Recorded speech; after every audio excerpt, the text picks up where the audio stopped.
Woman selection કમિટીએ Australia પ્રવાસ માટે ભારતીય મહિલા ટીમની જાહેરાત કરી છે. તો ઓપનર શેફાલી વર્માને 3 મેચની વનડે સિરીઝમાં ખરાબ ફોર્મના કારણે ટીમમાંથી બહાર કરવામાં આવી છે. તો ભારતીય મહિલા ટીમનો આ પ્રવાસ આગામી 5મી ડિસેમ્બરથી શરૂ થશે.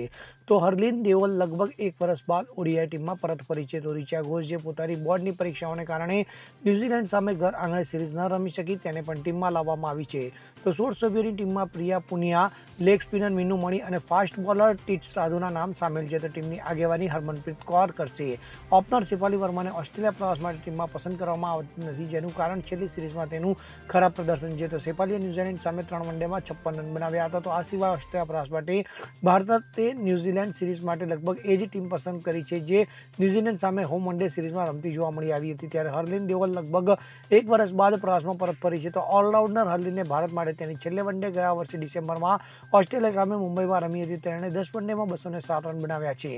તો હરલીને તેની ફિલ્ડિંગ માટે પણ જાણીતી છે. ત્યારે પહેલી મેચ 5મી ડિસેમ્બરે ભારત અને ઓસ્ટ્રેલિયા વચ્ચે વનડે શ્રેણીની પ્રથમ 2 મેચ 5 અને 8 ડિસેમ્બરે બ્રિસ્બેનના એલન બોર્ડર ગ્રાઉન્ડ પર રમાશે. તો સિરીઝની ત્રીજી અને છેલ્લી મેચ 11 ડિસેમ્બરે પર્થમાં રમાશે.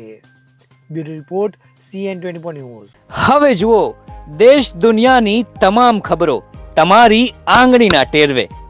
ઉઠાવો મોબાઈલ અને Google Play Store પરથી ડાઉનલોડ કરો અમારી CN24 ન્યૂઝ મોબાઈલ એપ.